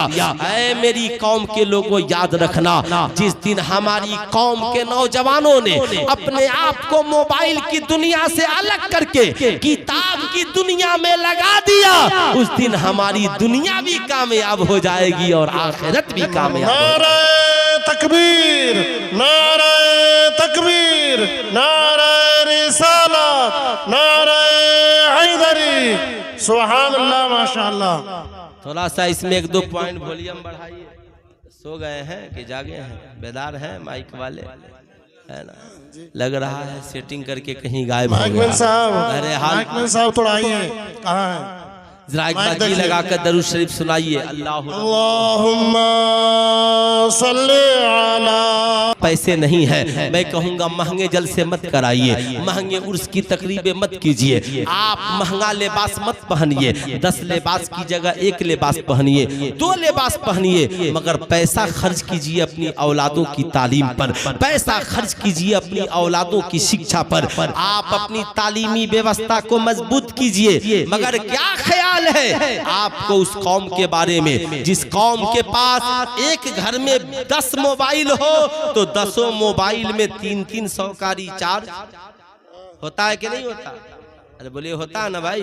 तो 10 मोबाइल है तो कितने का रिचार्ज हुआ? 3000 का। साल का कितना रिचार्ज हुआ? 36,000 का। आप ईमानदारी से बताइए, मुझे सीने पे हाथ रख करके 36,000 का रिचार्ज कराने वाला गरीब भी करा रहा है और बुरा मत मानिएगा, अमीर भी करा रहा है। ऐसा तो नहीं है कि अमीर के लिए अलग पैक है और गरीब के लिए अलग पैक है। एक गरीब के घर में भी 5 मोबाइल से कम नहीं है यार। आपको यकीन नहीं तो देख लीजिएगा, वो गरीब 5 अगर मोबाइल है तो 1500 का रिचार्ज कराता है, मगर इमाम साहब की तनख्वाह वसूलने वाले चले गए तो कहता आपको नहीं लगता कि हम लोग गरीब हैं? मैं कहता हूं 1 मोबाइल का रिचार्ज कम कर दीजिए और सारे लोगों खिदमत आलिम साहब के लिए कर दीजिए। एक आलिम नहीं, कई आलिम आपकी बस्ती में रहकर पढ़ाएंगे और आपके बच्चों की जीवनी अच्छी हो जाएगी। सुभान अल्लाह, सुभान अल्लाह, बेशक। आप ईमानदारी से बताइए, आज जिस दौर में हम जीवित और जिंदा हैं, आपको क्या ऐसा लगता है कि मेरी तरह 1 लाख भारत के बड़े बड़े आलिमों को बुलाइए और 1-1 लाख नजराना देकर अपनी बस्ती में तकरीर कराइए, आप लोग बदल जाइएगा? सबकी जिंदगी में इनकलाब आ जाएगा। तो ठीक है, हुजूर मुहद्दिसे कबीर को बुला देते हैं, हुजूर शेखुल इस्लाम को बुला देते हैं। जब तक आप अपनी बस्ती के आलिमों का इस्तेमाल सही से नहीं कीजिएगा, तब तक आपकी जिंदगी में इनकलाब नहीं आएगा। बेशक बेशक। हम तकरीर क्या करेंगे। मैं तो तकरीर करता भी नहीं हूँ, आप लोगों ने मुझे बेकार बुला लिया। तकरीर करने वाले तो बेचारे आते हैं जमीन से आसमान तक आपको पहुंचा देते हैं। आप भी सोचते हैं बस अब हमारा पहला कदम जन्नत में ही है, अब हम लोग पीछे हैं कहाँ। यहाँ पूरा समाज नंगा खड़ा है, लेकिन है जन्नत के करीब। है मेरी कौम, डॉक्टर इकबाल ने कहा, न संभलोगे तो मिट जाओगे ऐ हिंदी मुसलमानों, तुम्हारी दास्तां तक भी ना होगी दास्तानों में। इसलिए ये जुब्बा दस्तार देखकर बड़ा खुश होने की जरूरत नहीं है। मुफ्ती सुल्तान रजा सिवानी आए हैं, अब इनकी तकरीर से जमाने में इनकलाब आ जाएगा। नहीं, इनकलाब आपको लाना है। अल्लाह ने उस कौम की हालत नहीं बदली, न हो एहसास जिसे खुद अपनी हालत के बदलने का। सिर्फ मुझे 10 नौजवान आपकी बस्ती का चाहिए जो आज की ये वादा करे कि मैं मोबाइल से दोस्ती नहीं किताब से दोस्ती करूंगा। है कोई नौजवान पढ़ने वाला जो वादा करे मौलाना आज के बाद मेरी दोस्ती किताब से हो गई? एक भी नौजवान किताब से दोस्ती नहीं करेगा। बोलिए। इतना बड़ा मजमा, कोई किताब से दोस्ती नहीं कीजिएगा, मोबाइल ही चलाना है। अल्लाह, क्यों? बेदार होइए, बेदार। और आज ये वादा करके जाइए, बच्चे बूढ़े नौजवान मर्द औरत, अपनी जिंदगी को तबाह होने से बचाना है तो मोबाइल की जगह किताब से दिल लगाना है। इंशाअल्लाह हम लोग किताब से दिल लगाएंगे। इंशाअल्लाह हाथ उठाकर बोलिए, हम लोग किताब से दिल लगाएंगे। किताब से दिल लगाएंगे। उठाइए पूरा मजमा हाथ, किताब से दिल लगाएंगे, किताब से दिल लगाएंगे। इंशाअल्लाह आज के बाद आपको अपने दरवाजे पे लिखना है पावर ऑफ एजुकेशन, यानी हमारे पास अगर कोई ताकत है तो एजुकेशन की ताकत है, तालीम की ताकत है। आज एक इमाम इसलिए है कि इसके पास पावर ऑफ एजुकेशन है। आज एक डीएम की बात जमाना इसलिए मान रहा है कि उसके पास पावर ऑफ एजुकेशन है। आके जज की बात इसलिए लोग मान रहे हैं कि उसके पास पावर ऑफ एजुकेशन है। आज काजी इस्लाम की बात लोग इसलिए मान रहे हैं कि उसके पास पावर ऑफ एजुकेशन है। इसलिए आपको भी समाज में मजबूत बनने के लिए अपने पावर ऑफ एजुकेशन को बढ़ाना। सुभान अल्लाह, बेशक पावर ऑफ एजुकेशन को बढ़ाना है। हम 2 रोटी कम खाएंगे, 2 पैसा कम कमाएंगे, मगर बच्चों की तालीम पे मुकम्मल जोर देंगे। हमें अपने बच्चों को पढ़ाना है, पढ़ लिख करके माहौल को बेहतर बनाना है। याद रखिएगा जिंदगी में इन बातों को, अगर याद नहीं रखिएगा तो कभी याद रखिएगा। ये जुब्बा अमामा देखकर खुश मत होइए, मेरी तकरीर से आप बदलने वाले नहीं हैं। आप अपने इलाके के अच्छे आलिम से दोस्ती कीजिए। कहिए हजरत आज संडे का दिन है, आज पूरा परिवार मेरा घर पर है। ऐसा कीजिए, आधा घंटा आपका वक्त चाहिए। कितना चाहिए? आधा घंटा। हजरत आधा घंटा वक्त दीजिए मेरे घर पर। अभी नहीं कि पूरे मोहल्ला को बुला लिए, नहीं, अकेले पूरे घर वालों को बोल दीजिए आलिम साहब आ जाएंगे। आधा घंटा हम लोगों को आलिम साहब से सबक सीखना है। सुभान अल्लाह, अगर ना सबक सीखना। असल में आप लोग जो सोचते हैं ना कि बेटा बिगड़ेगा तावीज लिखवा लेंगे, बेटी बिगड़ेगी तावीज लिखवा लेंगे, बीवी के लिए तावीज, दामाद के लिए तावीज, इस तावीज ने आप लोगों के जहन को इतना मोटा बना दिया है। उससे भी बड़े आगे तो घर बनवा लेंगे। अरे पगला, घर का पूरा इंडिया बनवा लो। है कोई मौलवी साहब जो पूरा मालदा बंगाल को बांध दे ताकि किसी की गलत नजर ले आइए। क्या कहनी है। एक जगह मेरी तकरीर हो गई, बोले हजरत जो आपको बुलाए हैं वो भी बांधते हैं। मैंने कहा आप तो मैं क्या करूं, वो बांधते हैं तो है ना, जाहिर सी बात है। नहीं मेरे दोस्त, बेदार होइए। घर में बीवी कुरान नहीं पढ़े, अब मौलवी साहब बांध देंगे तो घर में बरकत हो जाएगी। एक वक्त आपकी बेटी नमाज नहीं पढ़े, आप में कितने लोग हैं जिन्होंने कभी अपनी बेटी से बैठकर खिताब किया हो कि बेटी तुमसे मेरा रिश्ता ये है, तुम हमारे घर की इज्जत हो, आबरू हो, तुम कॉलेज जाती हो, स्कूल जाती हो, बेटी मेरी इज्जत का ख्याल रखना। हाँ बहुत अच्छा। कभी कोई बात किया होगा? हाँ क्या नसीहत। मगर जहाँ पीर साहब आ गए पहुंचकर 4 घंटा वहां बैठेगा। मैं कहता हूं बेशक बैठिए, बुजुर्गों का फैज मिलता है, मगर बेटी की इज्जत और आबरू को कौन बचाएगा? क्या आप चाहते हैं कि जाकर पुलिस स्टेशन में लिखवाइए रिपोर्ट कि फला की बेटी भाग गई? नहीं, उससे पहले कि रिपोर्ट लिखवाने की जरूरत पड़े उसे कनीज फातिमा बना दीजिए। भारत की पढ़ी लिखी बेटियों, कान खोल कर सुन लो, तेरे पास सारी दुनिया की डिग्रियां हो और तेरे पास इज्जत नहीं हो तो तेरी सारी डिग्रियां बेकार हैं।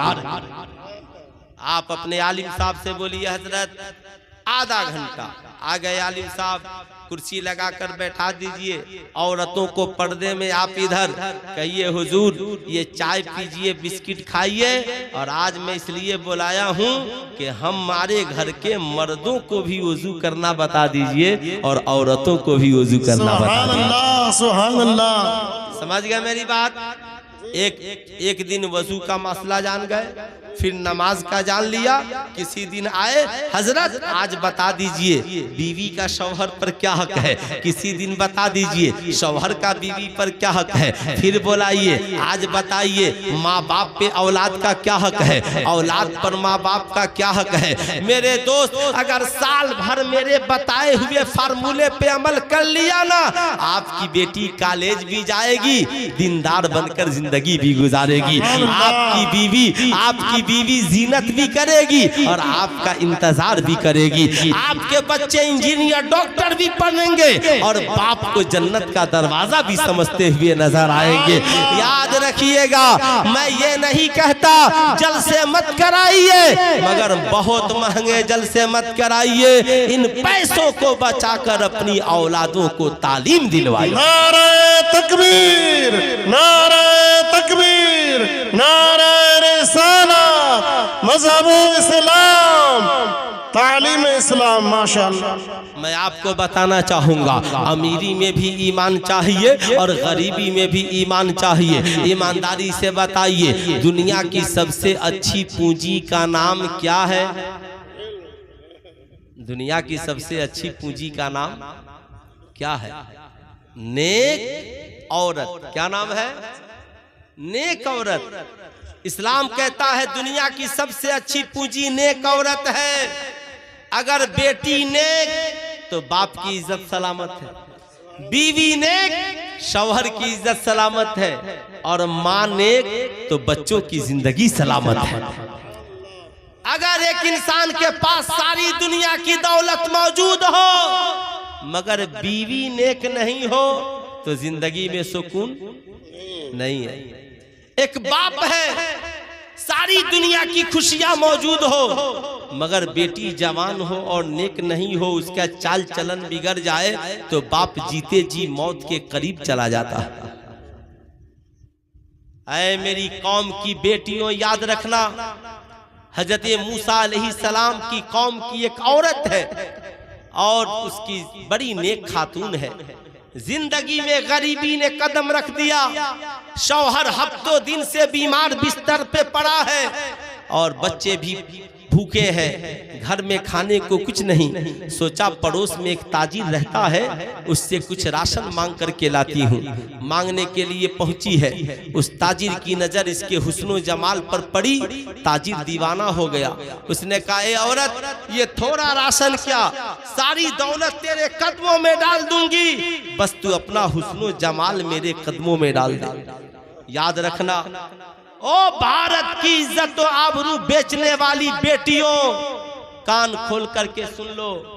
आज तो कॉलेज से लेकर पूरे हिंदुस्तान का माहौल सोशल मीडिया के हवाले से इतना बिगड़ा पड़ा है कि कौन किसके साथ फरार हो जाएगा और कब किसकी इज्जत चली जाएगी ये किसी को पता ही नहीं। बड़ा नाजुक दौर है।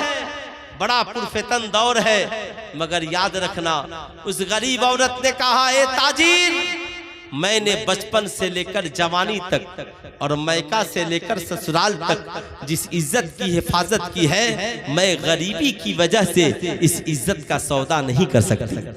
ऐ भारत की बेटियों, अगर कोई मूसा अलैहिस्सलाम की कौम की पढ़ी लिखी और गरीब औरत अपनी इज्जत का सौदा नहीं कर सकती, तो भारत की पढ़ी लिखी बेटियां अपनी इज्जत का सौदा कैसे कर सकती हैं? इसलिए याद रखना, ऐ मेरी कौम की बेटियों, क्या तुझे नहीं लगता जिस माँ की गोद में तुमने जन्म लिया, जिस माँ ने तेरे मुंह में दूध का नेवाला डाला, जिस बाप ने बचपन से लेकर जवानी तक तेरी परवरिश के इंतजाम किए, कापी किताब कलम का इंतजाम किया, सारी दुनिया की दौलत तेरे कदमों में डाल दी, अचानक तू किसी आवारा आशिक के चक्कर में आकर कैसे तू माँ बाप की इज्जत को रौंद कर घर से चली जाती हो? कैसे तू माँ की इज्जत का ख्याल नहीं करती? क्या तुझे ऐसा लगता है कि जब हमारी कौम की कोई बेटी जरीना से कटरीना बनती है तो हमें तकलीफ नहीं होती?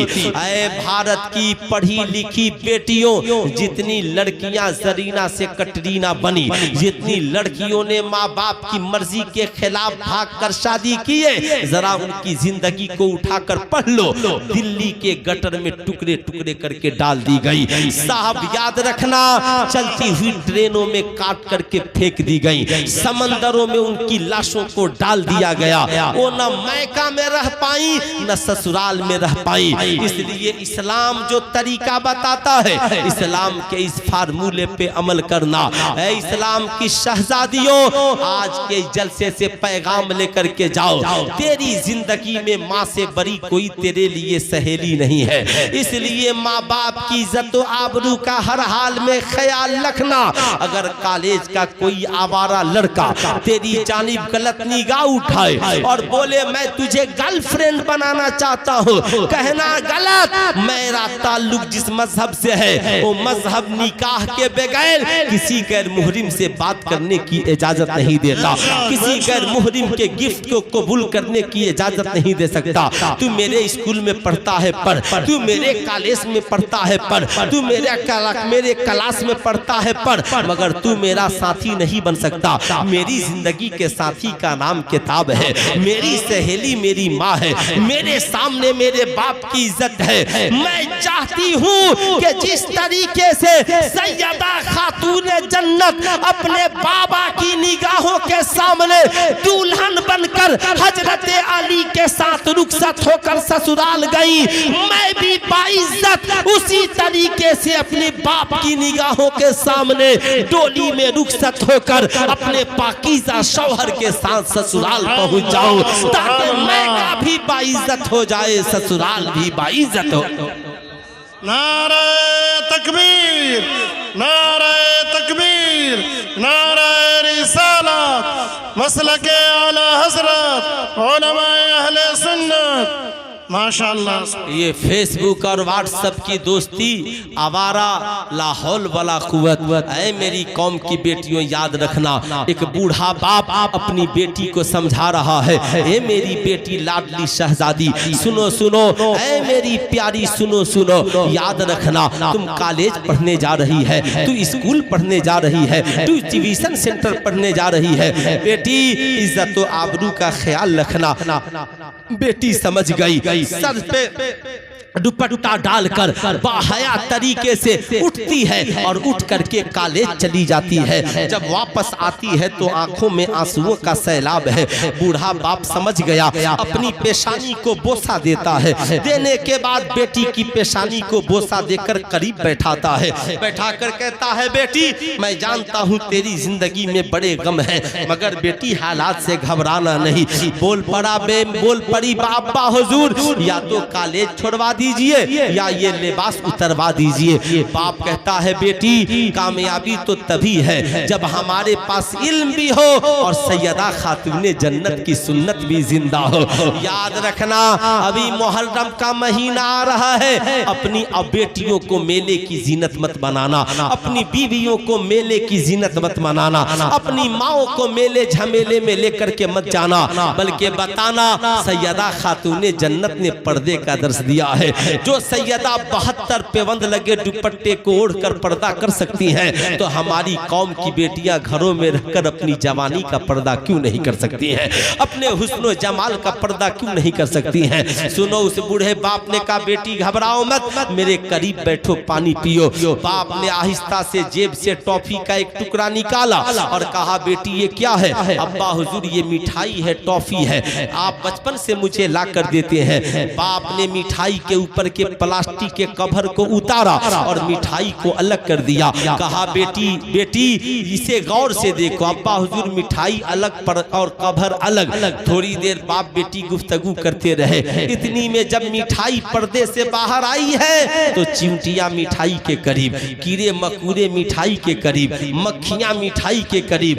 बाप ने कहा बेटी तुमने कुछ देखा? कहा अब्बा हुजूर देख लिया। कहा क्या देखा? कहा जब तक मिठाई पर्दे में थी तब तक चिमटियां इसके करीब नहीं थी, मक्खियां इसके करीब नहीं थी, कीड़े मकोड़े इसके करीब नहीं थे, मगर जूं ही मिठाई पर्दे से बाहर आई है चिमटियां करीब आ गई है, मक्खियां करीब आ गई है, कीड़े मकोड़े करीब आ गए हैं। बाप ने कहा ए बेटे ठीक यही हाल औरतों का है।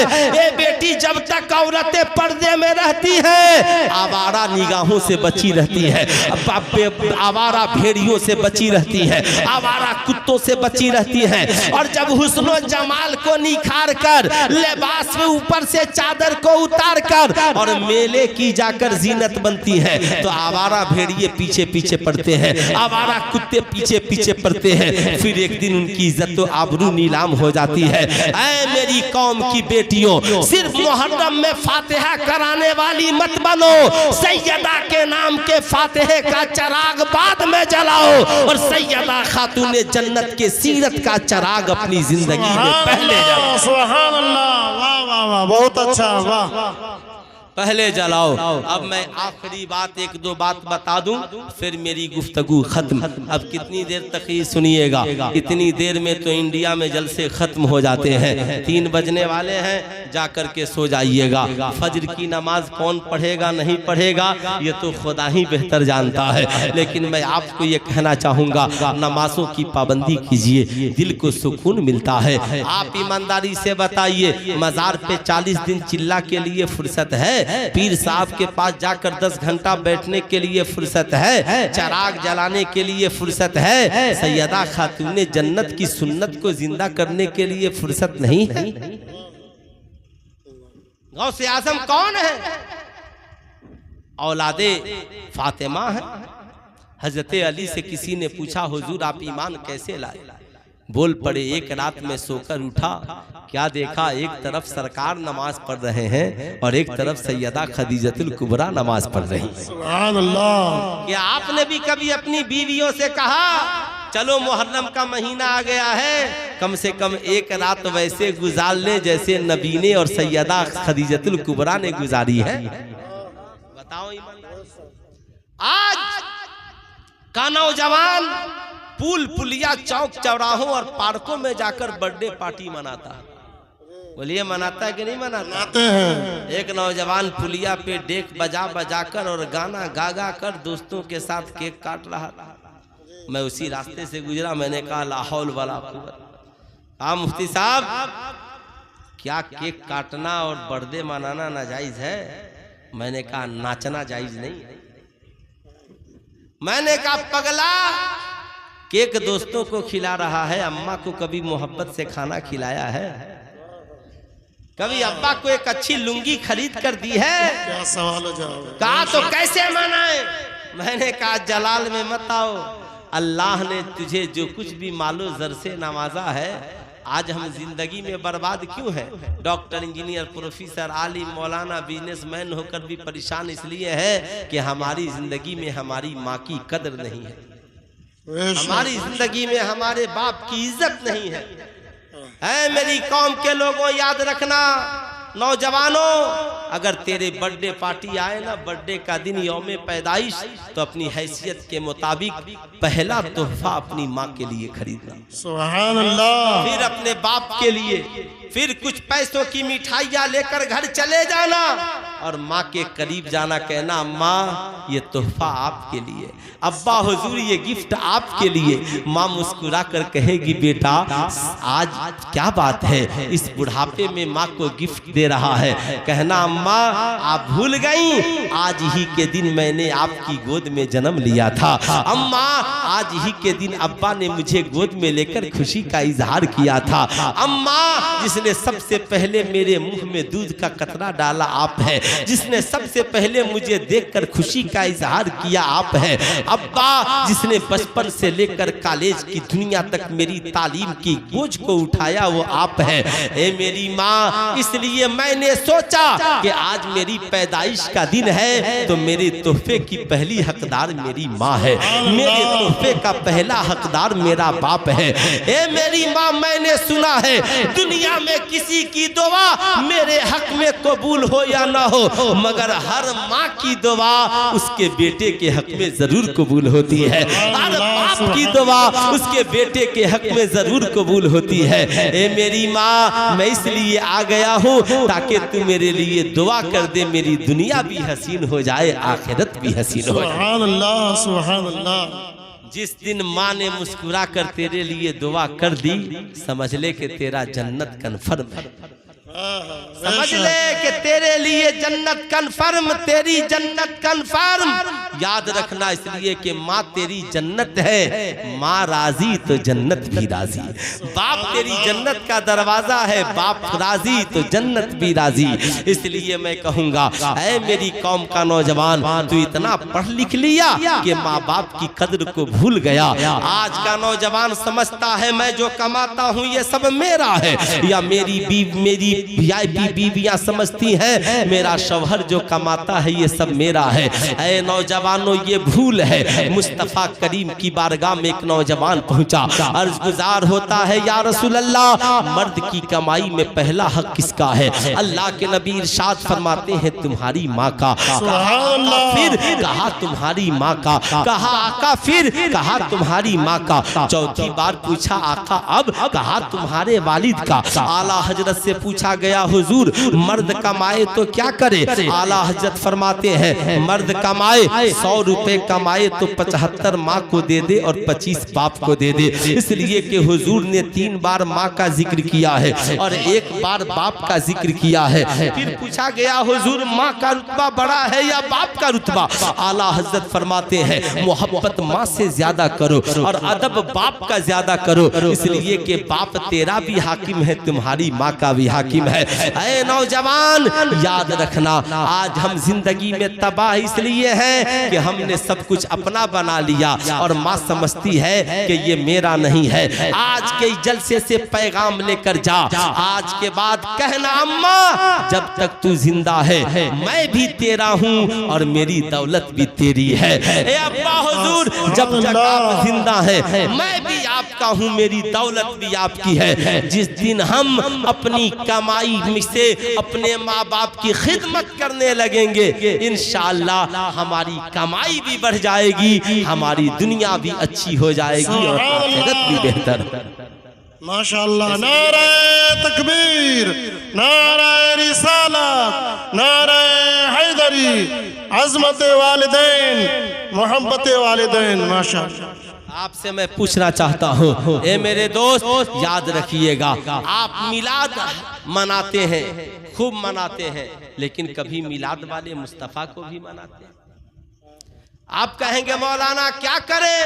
तो ये मेरा आखिरी पैगाम याद रखिए, मिलाद मनाने के लिए लाइट की जरूरत है, नाइट की जरूरत है, पंखे की जरूरत है, शायर की जरूरत है, खतीब की जरूरत है, नकीब की जरूरत है, मगर मिलाद वाले मुस्तफ़ा को मनाने के लिए शायर की जरूरत नहीं, खतीब की जरूरत नहीं, जलसे की जरूरत नहीं, फिर किस चीज की जरूरत है? कुरान कहता है मा आताकुमुर रसूल फखुजू व मा नहाकुम अन्हु फंतहू। हुजूर जो दे उससे ले लो और हुजूर जिससे रोके उससे रुक जाओ। आप कहोगे हुजूर ने क्या दिया और किस किससे रोका? ए मेरे दोस्त, हुजूर ने शराब से रोका, रुक जाइए। हुजूर ने जना से रोका, रुक जाइए। हुजूर ने जुआ से रोका, रुक जाइए। हुजूर ने ताश से रोका, रुक जाइए। हुजूर ने लॉटरी से रोका, रुक जाइए। हुजूर ने सूद से रोका, रुक जाइए। हुजूर ने बेहयाई बुराई से रोका, रुक जाइए। हुजूर ने माँ बाप की नाफरमानी से रोका, रुक जाइए। हुजूर ने नमाज का हुक्म दिया, नमाजी बन जाइए। हुजूर ने रोजा का हुक्म दिया, रोजा रखने वाला बन जाइए। हुजूर को कुरान की तिलावत पसंद है, तिलावत करने वाला बन जाइए। हुजूर को माँ बाप की खिदमत पसंद है, खिदमत करने वाला बन जाइए। हुजूर को बीवियों से मोहब्बत पसंद है, बीवियों से प्यार करने वाला बन जाइए। हुजूर को बच्चों का खिलाना, बच्चों को तालीम और तरबियत पसंद है, तालीम और तरबियत करने वाला बन जाइए। हुजूर को गरीबों यतीमों से मोहब्बत पसंद है, गरीबों यतीमों से मोहब्बत करने वाला बन जाइए।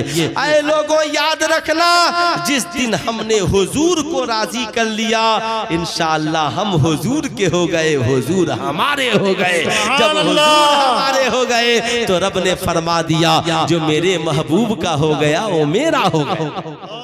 मेरे दोस्त, मिलाद मनाने वाला भी बनिए और मिलाद वाले मुस्तफ़ा को भी मनाने वाला बनिए। इसलिए नमाजों की पाबंदी, रोजा की पाबंदी, अल्लाह ने साहबे निसाब बनाया ज़कात, साहबे इस्तिताअत बनाया हज। भाई भूखा नहीं रहे, मुसलमानों के मोहल्ले में कोई पड़ोसी भूखा रह जाए, याद रखिएगा। क्या अगर आज भारत की हवाओं में जो नफरती हवाएं डाल दी गई हैं, इसे मिटाने के लिए किस चीज की जरूरत है? नबी के इखलाक की जरूरत है। नबी ने फरमाया, मुझे दो चीजें बहुत पसंद है, नंबर 1 सलाम करना, नंबर 2 भूखों को खाना खिलाना। कितना काम करना है? 2 काम, जो मिले सलाम और नंबर 2 भूखों को खाना खिलाना। इसलिए मेरे दोस्त, ये मुख्तसर सी मेरी गुफ्तगू थी। अल्लाह इसे कबूल फरमाए। 3 बजने वाले हजरत, है ना? अल्लाह इसे कबूल फरमाए। मैं आपसे अर्ज गुजार हूँ, मुल्तमिस हूँ, आपसे अर्ज गुजार हूँ कि आज के बाद आप इस बात पे ध्यान दीजिएगा कि अपने बच्चों को तालीमी सेंटर से जरूर जोड़िएगा। कितने लोग अपने बच्चों को पढ़ाएंगे? जरा हाथ उठाएं। सभी पढ़ाएंगे ना? इंशाअल्लाह हाथ उठाएं, सब पढ़ाएंगे। देखिए, तालीम के लिए उम्र की कैद नहीं है। आप बूढ़े हैं, आप भी पढ़िए। आप बंगला में पढ़ते हैं, बंगला में पढ़िए। हिंदी में पढ़ते हैं, हिंदी में पढ़िए। उर्दू में पढ़ते हैं, उर्दू में पढ़िए। मगर हर हाल में मेरे दोस्त पढ़िए। दूसरी गुजारिश, हमारे इन उलमा की कदर कीजिए, इनकी तनख्वाहों में इजाफा कीजिए। हमारा घर 50,000 में नहीं चलता, हमारे आलिम का घर 10,000 में कैसे चलेगा? ए मेरे दोस्त, मोबाइल के रिचार्ज को कम कीजिए। आपसे मैं पूछना चाहता हूँ, लोग मदारिस का बहुत जायजा लेते हैं, मदारिस में ये नहीं होता, वो नहीं होता। आपने कभी कॉलेजों का जायजा लिया? कॉलेज में क्या क्या होता है? आप मेरी बात मानिए, नर्सरी से लेकर PhD तक कोई किताब ऐसी स्कूल कॉलेज में नहीं पढ़ाई जाती जहां आपको शराब से रोका जाए, जना से रोका जाए, जुआ से रोका जाए। इसलिए बच्चे 6 साल के बाद स्कूल में पढ़ने जाते हैं। ये 3 साल जो नर्सरी, LKG, UKG है, इसे इस डॉन बॉस्को और मदर टेरेसा और DPS के नाम पे बर्बाद मत कीजिए। आप अपनी बस्ती के मदारिस को मजबूत कीजिए और इन्हीं मदारिस में इस्लामिक मॉडल प्ले स्कूल का कयाम कीजिए। इन उलमा की क़ियादत में एक अच्छा टीचर रखिए, 2 टीचर, 1 आलिम और हाफिज, 4 को रख करके नर्सरी, LKG, UKG मुकम्मल नाजरा चलाइए। जानते हैं फायदा क्या होगा?